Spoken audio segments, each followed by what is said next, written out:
এটা তো প্রায় সবাই জানেন যে আমেরিকার প্রেসিডেন্ট নির্বাচন হয় নভেম্বর মাসের মঙ্গলবারে। কিন্তু এটা কি জানেন কেন নির্বাচন হয় নভেম্বরে, কেনই বা মঙ্গলবারে? সেই প্রশ্নের উত্তর জানার পাশাপাশি আমরা আজকে আমেরিকার প্রেসিডেন্ট নির্বাচন সম্পর্কে বিস্তারিত জানব। বেশ ইনফরমেটিভ ও ইন্টারেস্টিং হতে যাচ্ছে আজকের আলোচনা, সাথেই থাকুন।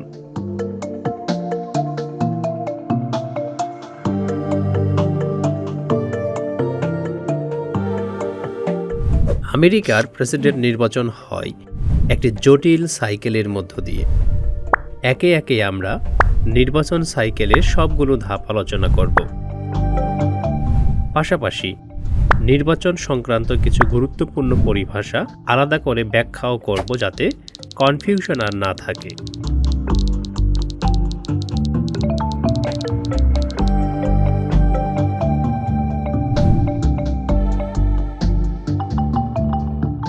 নির্বাচনের আগের বছর বসন্তকালে ফেডারেল ইলেকশন কমিশনে সম্ভাব্য প্রেসিডেন্ট প্রার্থীরা নিবন্ধন শুরু করেন। নিবন্ধন করা হয়ে গেলে প্রার্থীরা তাদের প্রেসিডেন্ট হওয়ার ইচ্ছা ঘোষণা করেন। প্রেসিডেন্ট প্রার্থী হওয়ার জন্য সংবিধানে 3টি যোগ্যতার কথা বলা আছে: জন্মসূত্রে আমেরিকার নাগরিক, কমপক্ষে বয়স 35 বছর, গত 14 বছর ধরে আমেরিকায় বসবাসকারী।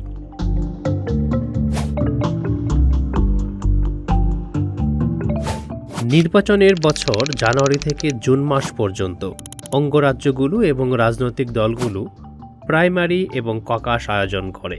প্রাইমারি এবং ককাসের মাধ্যমে দল থেকে প্রেসিডেন্ট প্রার্থী মনোনয়ন দেয়া হয়, আর প্রেসিডেন্ট প্রার্থী তার ভাইস তথা রানিং মেটকে পছন্দ করেন। এবার চলুন জেনে নেই প্রাইমারি এবং ককাস সম্পর্কে। প্রাইমারি আমেরিকান নির্বাচনের প্রেসিডেন্ট প্রার্থী বাছাইয়ের একটি প্রক্রিয়া।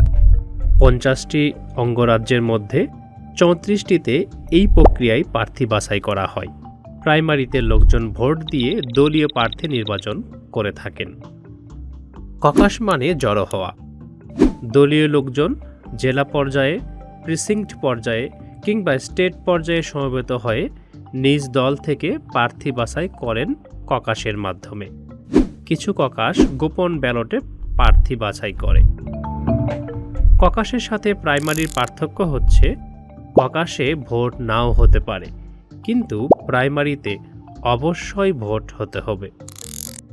এক্ষেত্রে আরও মনে রাখা প্রয়োজন, প্রাইমারি ও ককাস প্রধানত 2 ধরনের।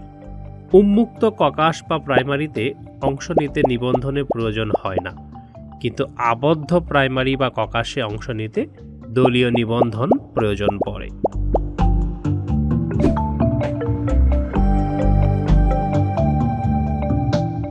ভোটের বছর জুলাই থেকে সেপ্টেম্বরের প্রথম ভাগে সম্মেলন করে দলগুলো তাদের প্রেসিডেন্ট প্রার্থী ঘোষণা করে। সম্মেলন চলাকালে বা ঠিক পূর্বে প্রার্থীরা তাদের রানিং মেট তথা ভাইস প্রেসিডেন্ট প্রার্থীর নাম ঘোষণা করেন। সেপ্টেম্বর থেকে অক্টোবর প্রার্থীগণ প্রেসিডেন্সিয়াল বিতর্কে অংশ নেন। এটি খুবই জনপ্রিয় বিতর্ক। এই বিতর্ক নিয়ে গণমাধ্যমের ব্যাপক আগ্রহ থাকে। যেহেতু আমেরিকা বিশ্বের সবচেয়ে ক্ষমতাধর রাষ্ট্র, সেহেতু সারা বিশ্বের মানুষের তুমুল আগ্রহ থাকে এই বিতর্কে।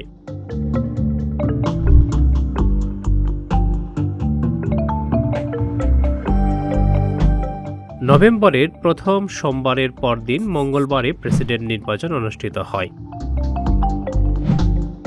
অধিকাংশ ভোটারই মঙ্গলবারেই ভোট দেন, তবে অ্যাবসেন্টি ব্যালটস বা মেল ইন ব্যালটস অথবা আর্লি ভোটিংয়ের ব্যবস্থা থাকতে পারে। কিন্তু কেন মঙ্গলবারে, সেই উত্তর দেয়া হবে পরে। দেখতেই থাকুন মনোযোগ দিয়ে। ভোটের দিন মূলত ভোটাররা ভোট দিয়ে নির্বাচিত করেন ইলেক্টরদের। ডিসেম্বর মাসের 3য় সপ্তাহের মঙ্গলবারে ইলেক্টররা নিজ নিজ স্টেটে ভোট দেন প্রেসিডেন্ট প্রার্থীকে। ডিসেম্বরের শেষ সপ্তাহে ইলেক্টরদের ভোট চলে যায় আমেরিকার সংসদের উচ্চকক্ষ তথা সিনেটের সভাপতির কাছে এবং একই সাথে আর্কাইভ থেকে সনদ পাঠানো হয় সংসদের নিম্নকক্ষ তথা কংগ্রেসে।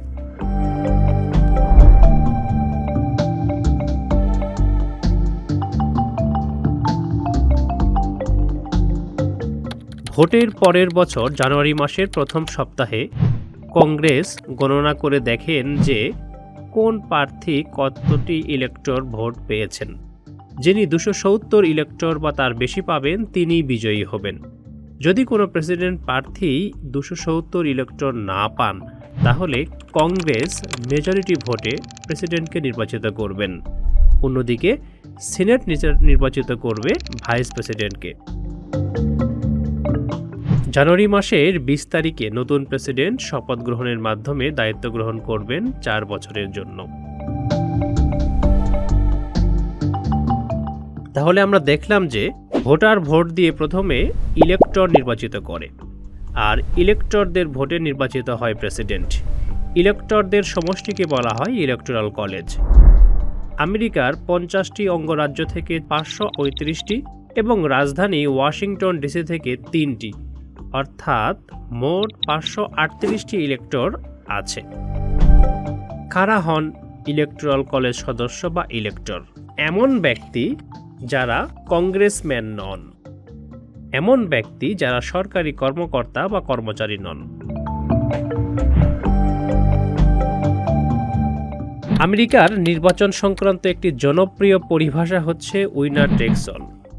এই কথাটির মানে হলো যে অঙ্গরাজ্যে যে প্রেসিডেন্ট প্রার্থী সবচেয়ে বেশি ভোট পাবেন তিনি সবগুলো ইলেক্টর পেয়ে যাবেন। ধরা যাক আমেরিকার ক্যালিফোর্নিয়া রাজ্যের কথা। ক্যালিফোর্নিয়া সবচেয়ে জনবহুল হওয়ায় এখানে ইলেক্টর সংখ্যাও বেশি। ক্যালিফোর্নিয়াতে 55টি ইলেক্টর রয়েছে। যদি কোনো প্রেসিডেন্ট প্রার্থী 50% বেশি ভোট পান তাহলে তিনি 55 জন ইলেক্টরই পেয়ে যাবেন। সে কারণেই বলা হয় উইনার টেকস অল। তবে এই নিয়মটি প্রযোজ্য আমেরিকার 48টি অঙ্গরাজ্যে। 2টি অঙ্গরাজ্যে ভোটের শতাংশের ভিত্তিতে ইলেক্টর ভাগাভাগি করা হয়। শেষ করব আলোচনা। তার আগে বহুল আকাঙ্ক্ষিত প্রশ্নটির জবাব দেই। কেন নভেম্বরে, কেনই বা মঙ্গলবারে হয় আমেরিকার নির্বাচন? 1845 সালে আইন করে নির্বাচনের দিন নভেম্বরের মঙ্গলবার নির্ধারণ করা হয়। প্রথমে প্রেসিডেন্ট, পরে সংসদ নির্বাচনের ক্ষেত্রেও মঙ্গলবার দিনটি ধার্য করা হয়। এর কারণ হচ্ছে ওই সময় আমেরিকা ছিল কৃষিজীবী সমাজ। অক্টোবরের মধ্যেই ফসল ঘরে উঠত, নভেম্বরের প্রথম দিকে তেমন কাজ থাকতো না। তাই নভেম্বর মাসটিকে নির্ধারণ করা হয় ভোটের মাস হিসেবে। আর মঙ্গলবার নির্ধারণের কারণ হলো আমেরিকার অধিকাংশ মানুষ ছিল খ্রিস্টান। রোববার তারা ব্যস্ত থাকতেন প্রার্থনার কাজে। সোমবারে আমেরিকায় হাট বসত কিছু এলাকায়, আবার কিছু এলাকায় হাট বসত বুধবারে। এই 2 হাটের দিনের মাঝের দিন মঙ্গলবারটি ছিল সবার জন্য ডে অফের মতো। তাই মঙ্গলবারই নির্ধারণ করা হয় ভোটের জন্য।